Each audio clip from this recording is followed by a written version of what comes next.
baga nagaan dhuftanii maqaan keessan eenyu eessarraa dhuftanii akkasumas warri cina keessan kun maal keessanii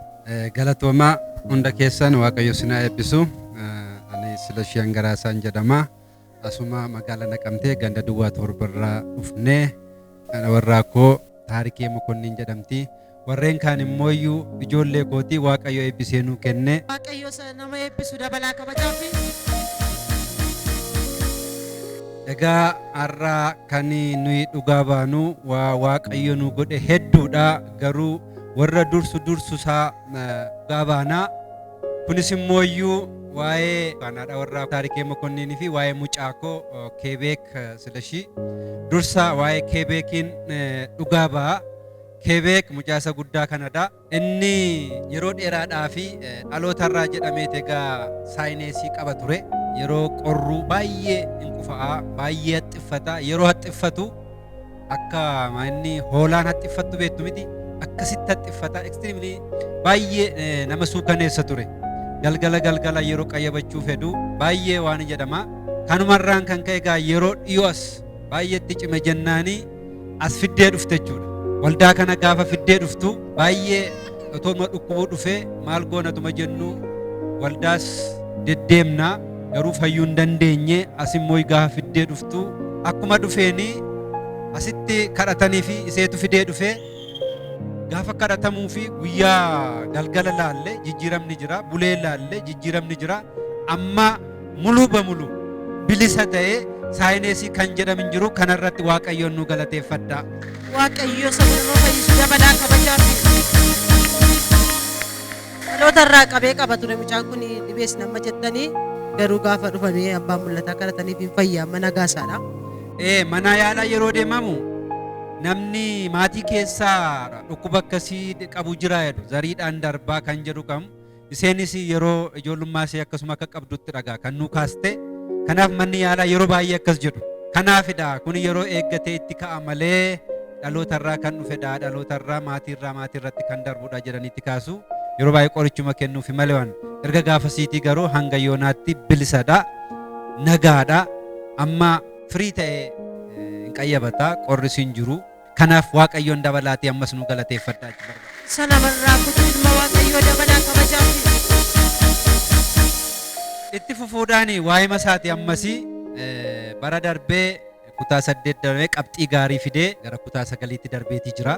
Yeroo darbee beellama Finfinneetii qabna turree beellama Finfinnee qabnu kana sababa isaaf jennee hin hafnu jennee beellama deemnee turree kana jidduutti otoon beekin galmeen raagamshoo mana barumsaa bultii addaan dorgoma jedhu otoon beekin guyyaan nu darbe. Hiriyoonni isaan deemanii qabxii guddaa fidee akka mana barumsaa Beetelitti arfaffaa bahee qabxii guddaa akkuma biyyaattis qabxii guddaa fidee darbee otuma hiphatu hin hiphataa ijoolleen biraa waan deemanii sammuun isaa firii miti keessi isaa nagaan qabu jechuudha yoo qayyabadu jennes yaa hojii mana hojjeteetti waan jedha maaliif yaanni isaa achi jira jechuudha ijoollee sana bira jira mana barumsaa bultii addaa sana deema jedheeti kana jedhu ijoollee waan deemaniif ijoollee isa booda jiranitu asitti hafe malee warri kaan deemaniiru kana gaa jajjabeessinee asitti hambisnee torbee sadan kana mana barumsaa keessatti otoo kubbaa taphatanii jechuudha mana barumsaa Beetel Akaadaamiitti otoo kubbaa taphatanii kufee caba miilli isaa kun almost baay'ee miidhame gaafa baay'ee miidhamu inuma dhiisnannee naannottis dhidhiibame ogeessaadhaani qeettis ilaallee nagaadha dhoksata guyyaa tokko boodadha kan dhageenyayyuu inuma dhiibbata gaafa jedhu jedhee maal ta'a bishaan kuufate jilbisaa kun mirgaa kuni bishaan kuufate baay'ee guddate gaafa ilaallu wanti kun sodaachisaadha maal wayyanne mana kiimii gaafa geessinu manni yaalaa ilaale waan tokko wanti nutti mul'achaa jiru hin jiru bishaan mul'ateera gaafa ibiddi nama gubullee dhanni nufi mufate bishaan kuufata akkasumadha bishaan kun hin bada ammaaf garuu qoricha kana fudhadhaa jedhanii qoricha nuu laatan isa bishaan kuufate sana keessa immoo jilba gidduu ligaamenti kan jedhamu jira jilba gidduu egaa beektu jilbinni dhibamu jiru miti jilba gidduutti wanti nutti mul'atu hin jiru waan ta'eef kana MIR kan jedhu egaa warra ogeessaatu beekama malee nu illee beekuu waan hin jennu mana Finfinneetti malee asitti hin argamu jedhanii barreessanii riiferii nu laatanii MIR maal wayyan riiferii mana barumsaa kanarratti mucaan kun baay'ee qoramaa ture isa kana utaaleen dhufe malee dursaanis mana barumsaa kanarratti fooqii lammaffaarraa darajaa otoo deemaa jiru maal taate jennaani maasaraa caammaatu xaxeena kuffiisedhe baay'ee miidhamee ture. Yeroo sanas baay'ee naane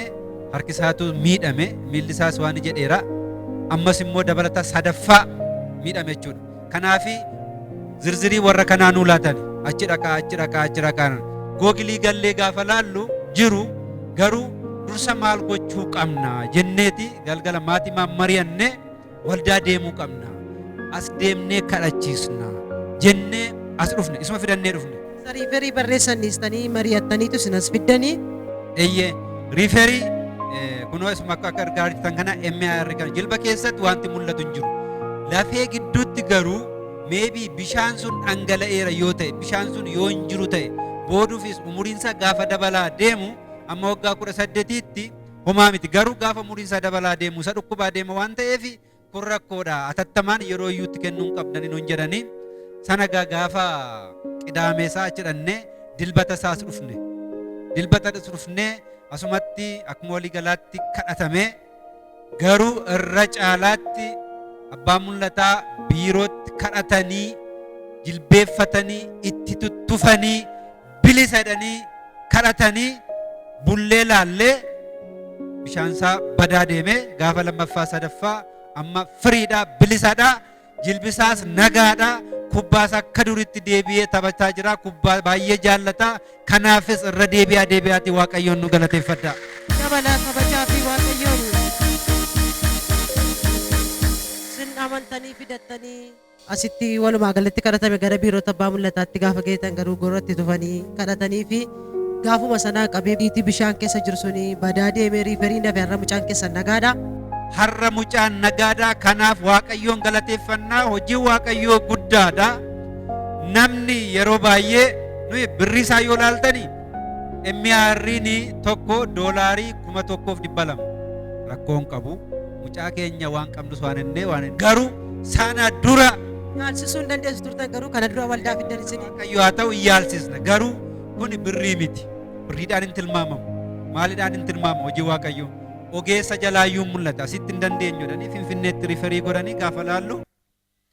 egaa yaaddoofneerra baay'ee dhuguma mucaan kun umurii kanatti hin fayyaayi jilbi kun akkas ta'e kan jedhu gaafa deemu baay'ee sin gaddisiisa baay'ee akka maaliin jedha shatat godhee deema gaafa laaltan zignin sin jedha dhala keessan waan ta'eef nama suukaneessa amma bilisadhaa hojii waaqayyoo gochaa waaqayyoo irratti waa'ee maatii keenya irratti waaqayyo aangoo qabaa humna qabaa gochaa isaas immoo agarreerra waan ta'eef ammas fayyina isaa boorus iftaanis deebisnee labsinaa kanaaf ammas irra deebi'aatii waa'ee mucaa keenyaa kanaaf waaqayyoon nu galateeffadha. Dabalaa kabajaa fi waaqayyoo waan ulfaataa irraa nu hiikechaa jiru eebbisaa ilma waaqayyoo. Itti fufee waa'ee haadha warraa koo Taarikee Mokonnin nuyi ijoollee akkuma agartan kana waaqayyo nu eebbisee nu kenneera. Mucaa isa dhumaa amma boonyaan gadi baaste kana kakuudhaan kan inni dhufe yeroo uumamerraatii kaasee baay'ee qorumsadhaa dadhabbiin jira dhukkubni jira kana faana wal qabsiisee dhumarratti gaafa da'umsaa sa'aatii muraasa gidduutti dhaga kan ciniinsuun qabee ganama geessinee naannoo sa'aatii 6 waaqayyo gargaaree indeessee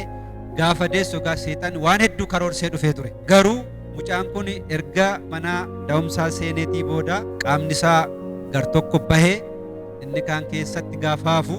opereeshinii gochuun hin danda'amu doktariin nuyi biran jirru filannoonni fudhate salgii mirgaa kana gadi qabee baasuu ture erga mucaan dhufeeti wanti ta'u hin jiru opereeshiniin jiru fagoorra jirama filannoonni fudhate kana salgii kana gadi qabeeti mucaa baase mucaa gaafa baasu daqiiqaa muraasa booda erga hundumtuu qulqullaa'ee booda hin nayinaa filannoon ani fudhadhe mucaan kun tokkoffaa yoo opereeshinii goone kana gidduutti opereeshinii ishee gochuu hin dandeenyu mucaan dhufeera waan ta'eef harka kana gadi qabee waan hin baaseef yoo harki mucaa kun socho'uutii baate hin nayinaa nuun jedhe nuyis hin beennu kana gaafa laallu harki mirgaa mucaa kun hin socho'u isa kana qofaatu hojjeta egaa sa'aatii sanatti waan gochuu hin dandeenyu hin qabnu tokkoffaa isheen oolu ishee lammaffaa mucaan nagaadha booruftaan isin wayya namoonni kanaan dura akkas ta'anii fayyaniira hin jiru waan ta'eef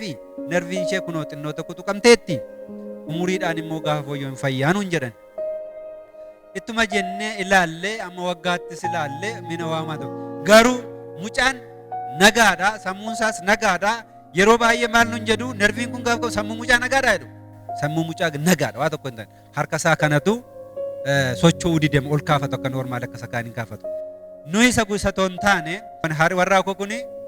sa'aatii sanaatii kaasee daa'umsa yookaan miixu garmalee waan miixatteef sana faana wal qabsiisee yeroo booda torbee tokko lama ilaalle qoricha waan hin jenne gara gaafa ji'a sidee extremely garmalee ishee dhukkube gaafa mana kiimidhannu onneedhaan hun jedhan daa'umsa faana kan wal qabatu waan ta'eef onneedha kanammoo yaalamti jedhanii inuma deddeebinaa tiraasii akka nama taa'uttidha kan iseen raftu malee gadi jennaan ammas ammuma affanee ammuma waneedha halkan egaa gaafatti ka'u baay'ee nama cinqaa halkan faa mana yaalaa deema turre kanuma gidduutti deessee gara ji'a 5-6 gaafa ta'u adaadasee faana dhufanii asitti kadhatamee fi ergasiitii booda normaalii akkuma nama kamiitu isaan kadhatanii fi nagaa taate sana cheekii goonaa jennee Finfinnee deemaa turre warri mana yaalaa onnee qofaa kan ta'e achitti deddeebinee ji'a 2 marsaa duraa ji'a 2 marsaa satti immoo ji'a 4 isa eengadda deemnee torbee 2 dura deemnee turre Finfinnee cheekii gochuudhaaf deemnee maal nuun jedha doktariin suni ammooyyuu bilisaa nama garbiraafiyyuu dabarsitee kennuu dandeessaa jedhan. Kanneen keenya gaaraadhaan dabalaa kan kana dhageessan waaqayyoon kabajaa fi gaafa kanaan dura deddeebitee qoricha fudhachaa turte garuu fayyuu hin dandeenye kadhatis kadhatameeraa fi isa duratu gara waldaa fayyinaa fidini. Otoo gara waldaa kanaan nufiin jalqaba mana yaalaa deddeebi'aa turte asuma naashinaalitti deddeebi'aa turte Oromiyaa deddeebi'aa turte daa'umsa faana wal qabatu onnee dhukkuba onnee normaalii waan hin taaneefi daa'umsa faana kan wal qabatu hin fayyiteedhani garuu hanga nama dhukkubu sanatti isee qofa dhukkubsata maatiitu dhukkubsata maaliif akkuma hin affana gaafas immoo yogaa rafuun hin diinu akka tiraasii ol qabattettidha waa tokko ol fuudhuu hin dandeessu deemuu hin dandeessu hin arganti yeroo dheeraadhaaf qoricha baay'ee mi'aa ta'edha kan bitameetii waan jechaa ture doktariin inni Finfinnee gaafa bitachuu dandeessu qorichaan hun jedhe akka addunyaatti qoricha beekamaa ta'een sinii ajajaa jedhe. Eessa irrattanii gara Finfinnee gaafa geessitanii mana qorichaa hospitaala eessaa geessitanii iddoo mana onnee jettan kana? Naannoo CMC kan jedhamu geezuud yee kaardiyaal yookaan yee lib kan onnee qofaadha kan isaan yaalan. Doktarii beekamaadha riferii namoota gaggaafanne dhaqne isatu nu waan jedhe ilaaleeti qoricha kana bitachuu dandeessu jedhe. Een dandeenyaan qoricha tokko ishee 6,000 kan bitamu jira 4,000 kan bitamu jira guyyaa torbee tokkoof kan taatu ishee xirraasi waan ishee tokko jechuudha kanaaf kana binnee marsaa ji'a 2 magara marsaa 3 bitnee achi marsaa ji'a 4 marsaa tokko binnee isa miilana gara ji'a 6 geenye hin binnee eengadda gaafa dhaqnu qorichuma muraasa waan ta'uun sii kenna malee amma bilisadhaa jedhe otuma qoricha fudhachaa jiruutu as kan isa miilana torbee 3 dura deemne garuu kadhachiifannee asumatti kadhatameeti kan deeme bilisadha jedhanii bilisadha waan gaarii nu haa dhageessisu jedhanii nu kadhataniiti nu gaggeessan abbaa mul'ata ayyaana durachuudha kanaaf achi dhannee gafan kan nama fayyaa normaalii kan nama fayyaa 50 hanga nama dhukkubsatee watoo hin taane nama 50 hanga 70 wayiittidha anshee garuu 55dha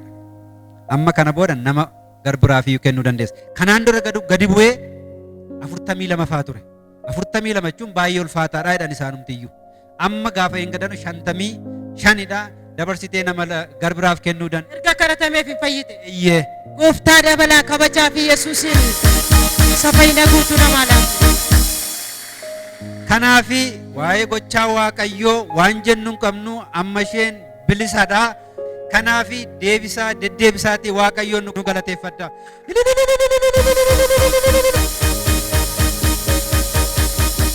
Anis kan koo dhugaa baha. Ani egaa yeroo dhiyyoo adasira kaniin deddeebi'aa ture asii isheen garuu yeroo dheeraa deddeebi'aa turteetti bishaan dibataas itti fayyadamaa turre Waaqayyoon nu gargaare waan baay'eetu hojjenna. Kana jechuu hin dandeenyu garuu waan bal'aadha. Yeroo dhiyyoodhaas erganas deddeebi'ee kadhachaati turreeti. Tokko kan nu gaaboo yeroo darbee asitti kadhatamaa ture eebbi keessan bara kanaa gadhiifameera sinii kennameera hojiin kamiyyuu barbaade sinii dhufa hojii keessanitti milkooftu jedhee abbaan mul'ataa kadhachaati ture akkuma walii galaatti kanas firiisaan agartuu jechaati turan anis hojii waajjira Afrikaa Inshuraansii keessatti hojii gaggeessaa damee Naqamteedha asittis immoo darbee isheen suuqii qabdi anis immoo hojii gorsaas immoo eeyyama laman qaba kanaanis hojjechaa jira kanuma keessa bara kana keessa jechuudha ana toon taane hojiin na barbaadee dhufaa jira akkuma waaqayyo sin barbaadade akkuma waaqayyo waan jedhe hojii saddoonii dhaabbata keessa hojjechuuttis karoora ji'a tokko ani guyyaa 2-3 cufa karoora kan dhuunfaa koos immoo nama iyyafatee dhufaatii jira kanaafi kanan jedhu waaqayyoon kanas nu galateeffadha dabalaati ammas hojii waaqayyoo waan dhaabatum jiru galanni waaqayyoo waan ta'uuf jiru galatoma abbaan warraa keessan waan baay'ee dubbatanii dhugaa ba'aniiru mee waaqayyoo wanta oolmaan naaf oolee wanti keessaa irratti illee jira waan itti dabalee dhugaa ba'a waan jettan duraa boodaan dhugaa ba'a. Galanni waaqayyoof haa ta'u baay'ee isaallee dubbateera anis kanaan dura dhugaa ba'een ture waa'ee fayyisuu lafa kana xiqqoo ishee kan inni na darbee haaluma jalqabaa nuyi lafa kanatti hin dhufne suma duwwaan dubbadheeni waan keessa koo jiru irratti haasaa jechuudha jalqabaa baay'ee na dhukkubaa ture akkuma inni jedhu isas dhugaa ba'een ture yeroo darbee kan dhugaa waaqayyoo haaluma tokko duwwaa ba'anii dhiisumni irra deddeebi'aniitu ba'aa oolan iyyuu oolmaa waaqayyoo namarraa ba'een dhumu akkuma namaanis garaatti baadhee jechuudha mucaa koo sarfaffaa kana nagaamanii hiikamee miixuumtillee akka ogeessinaa sodaachaa ture narra badaan turre isa keessatti nagaama mucaama fayyaa hiikamee mucaama baadhee galee xiqqoo akkuma inni kaasee harka mucaa kootu na jalaa miidhamee ture malee da'ee gaafa torbee sadii akkasidha utuma ciisuu na affanuutti ka'enaan nagaamatu jiru utuma nagaa kutaa raasii keessa jiru utuma maatii wajjin jiru na affanaa na jeeqaa halkanusuma humnaa ol gaafa natti ta'u ganamasaa gaan kutaa raasii keessaa iyyuu gara gordobaatti ba'uun jalqabne humnaa ol gaafa ta'u mana yaalaa deemne jechuudha mana yaalaa ofitti uffadhe maal jedhata kanaan dabee gaafa deemu ogeessonni na ilaalan yeroo sana iyyuu baay'ee rifatanii immideetili yeroo sana kutaa altiraasaawundiitti na erganii na ilaalanii onneen keessa keezii da'umsaa wajjin gatii ta'ee fi miixuun sirra tureeraa innaan miixuun narran turre garuu hamma miixadheetti humnaa olan miixadheen jedheeni kanaan kan wal qabate si miidhamee jira kun immoo yaalii dheeraa barbaada ji'a hanga waggaa tokko sirra turuu danda'a dhukkubni kun jedhanii qorichuma naa kennanii qorichichumaanis fayyuu hin dandeenye nan kadhachiifadha kadhannaas iddoon nu hafeen jiru gastaawusis gallee maatii maan torbee tokko teenyee baaneerraa dabalataanis mana kootti sagantaan jira achittis naa kadhatamaa ture utuma innuu booddees namni waa'ee lafa kanaa dhufee asitti fayyisuu harka waaqayyoos jiru argee galeetu dhugaa nuu ba'a waa'ee lafa kanaa guyyaan isaa jimaatarradha gaafa dhufnu hin jiru waardiyyaa qofaa jira gaafa itti haasofnu guyyaan fayyinaa har'a miti borgatii ta'ee fi borga namaan kottaa nuun jedhanii ishennee magallee baqa akkuma wanta fayyineetti gammadaa magallee booddee ganama isaa gaafa dhufnu anis abbaa warraa koos ijoolleen koos adaadaan koos wajjumaan dhufne bakka sana teenya turre taa'uu iyyuu hin danda'u ishii kana isteejii kana akkanitti ba'ee dhufe naaf waaqayyoodha kan wal beeku mucaa raasii kana baattachuu hin danda'uun ture dhufnee achi teenye waan as keessaas gaannuun hin beeknu warra beekan irraa muuxannoo fudhanne malee abbaan mul'ataas ba'aniitu gaafa sanaa kennaa jaalalaadhaa fi namoonni as yaa'aa jiru nuuf haaraadha astanaagaajii yoo gaafa sana dhufe achi deemuu qabdu nuun jedhanii kaaneema dhufnee bakka kanan dhaabadha dhufe hamma sana wantan uffadhu keessaa dafqina guutee jira dhaabachuu dadhabee asumaatu nuu kadhachaa jiran isaan asitti natti raajan abbaa mul'ata baay'ee si dhukkubee turamni kan dhufte Baga nagaan dhuftaatis dubartii as bakkee jirtu kana baga dhufte nagaa naannu. ameen Tokkosidha atis fadhan dhabee jetta sirriidha baay'ee dhiphatta duukaa jirta. Okay. Hallelujah. Baay'ee Fadhan dhabee baay'ee dhiphina guddaa keessa jirta. Si lamaan keessaa eenyudha namni abjuutti yeroo baay'ee du'a argu anadha du'a gartaa. reefuu madhan ji'a tokko argan da'ee ka'eeyyuu yeroo mada'umsaa wajjin isa duras na dhukkubaa ture baay'ee qoramaa ture ji'a tokkotti immoo gaafa neen gadda deemee ilaalamu as onnee kee irratti rakkoo si uumee jira dhiita'ee jira naan jedhani kaleessumayyuu mana kiimiin ol ergan deemanuma kiimiin jira bakka guyyaa tokko mana oleen beeku Abjuu keetti du'a gartaa. nan argee nu nama du'aas nan argaa edayyuu argaa man bulle Iddoo nagartaa. mana yaalaattis immoo wanti naa kenname jira kaleessa kana deessee kaaftee mana kiimii jirta. Maani wuxxeetii keedha? Wuxxeetii makkootu naa barreeffame ammas torbee lama booddee immoo deebii kottu jedhanii torbee darbee deemeen kaleessa gaafan deemu ammas sanuma jijjiiraman qabadamee qorichannaa jijjiirame kaleessa. Amma immoo inni kun immoo isa kana qabattee ammas immoo torbee lama booddee dhuftee ilaalamtadhanii hafuura na kutaa na argamsiisaa dhiigni koos immoo baay'ee makaa'aadha. Qoricha amma sadhumaan naa kennamee jira hunda isaaf iyyuu. Sadhumaadha? Onneen koos garmalee na dhaata yeroo dhaatu immoo si bokokkee jira yeroo miidhattu baay'ee miidhamtee jirta jedhamee ogeessumaaf gaaffitee jira waa'een koo. Kan nama dhibu keessa harri qidaameedha. Bor sanbatadha. Gaafa dhufnoo du'adha. Dunkaanatu jedhama balbala keessan irratti dalgaan. Gaafa dhufnoo likki obboroodhaan lubbuun kee boqotti. Kana gochuudhaaf. Kana fe'achuudha. Dhugoomsaaf deebitee dhuftaa? Ameen. Injiru raawwateedhaan. Ameen. Inni dhiitees ammucaa kees walumaa gara guutummaa jireenya keessanii Yesuus Kiristoos maallaan jedheera. Ameen. Dafnoo kanamaa yeroo boochaati. Yeroo gaddaati. Garuu Waaqayyo maallaan jedheera. Dunkaana ijaaramu qophaa'e nan diigee naan jedha. Afaan kee baradhuuti. Dhiiga Yesuus Kiristoos nama Naazreetiin fudhadhatee afaan kee. Haleluuyaa.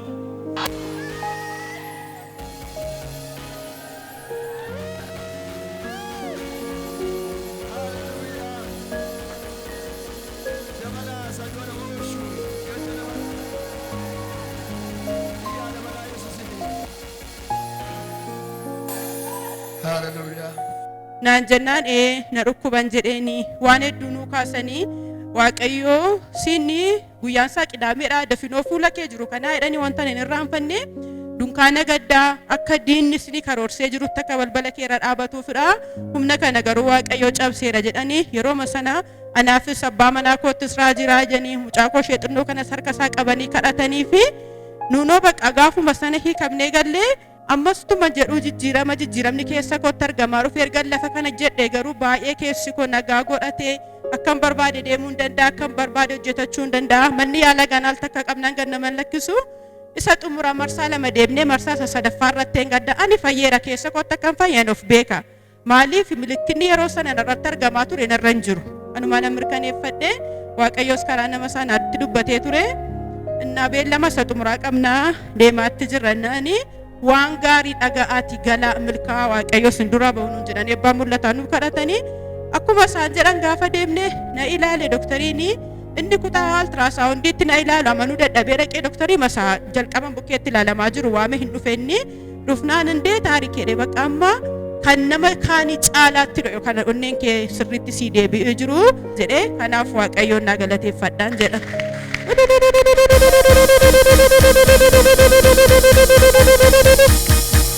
Ani waa'ee koof waa'ee iddoo hojii koo dhugaa ba'uu barbaada. Yeroo darbee jechuudha asitti dhufnee saantibaa fi bishaan dibataa fudhannee kan gallee turre jechuudha guyyaa roobiirradha. Innaa saantiba sanan fudhadhee gadaanii suuqii koo keessas kaa'adheera manas kaa'eera. Ergasii jijjiirama guddaadha kan hojii makoo irratti iyyuu naa ta'aa jiru numaaf iyyuu gaaffii ta'aa jira wantichi. Iddoo qumsaaxinii birri'aan keessa kaa'u keessallee saantiba sana waraqataan maree kaa'eera. Suuqii koo keessas iddoon kakaa'ee jira Waaqayyos eebba koo jechuudha akkuma lafa kanarratti na raawwate hojii koos jechuudha Waaqayyo na gargaaree haala bareedaaniin hojjechaa jira kanaafis Waaqayyoon na galateeffadha.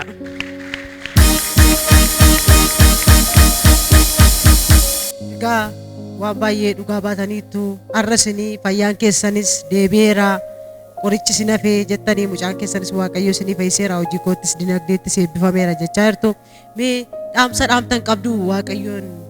lafa kanarratti oolmaan isiniif oolirraa argitanii ganaa kadhatameera tanii asitti warra Waaqayyoo fayyina guutuu naa laatechaa jirtu waan saba Waaqayyootti dabaltanii dubbattan qabdu. Ani gaan kanan dubbachuu barbaadu waa'ee fayyina lafa kanaa nuunis argineerra anis argeera maatiin koos arganiiru dhugaadha adduma hojii kootti yoo dhugaa ba'an jiraachuudha waa'ee lafa kanaa an dhufee nan fayyeef kanaaf fayyina lafa kanaa warri argitanii mana Waaqayyoo kana bukkee dhaabadhaa nama Waaqayyoo bukkees dhaabadhaan jedha ergaan qaban kanadha. Kennaan qabaa jechaa jirtu maalodha hiiki kennaa kanaa maaliif laachuu barbaaddani? Kennaa kana kan nuyi laachuu barbaanne raajii laloo fi abbaa mul'ataafidha kan nuyi qabannee jirru wanta Waaqayyoo keessa keenya busheedha isa laachuu barbaannee tura. Waaqayyoo kabajaa fi isa waan hundumaa gararraa ta'e ilma Waaqayyoo ibsaa kennaa isaanii jalqabaa abbaa mul'ataadhaaf laatu hangafa mul'ata kanaa kan ta'e jechuudha. Sabni immoo harka keessa walitti buusaatii Waaqayyo kabajaa.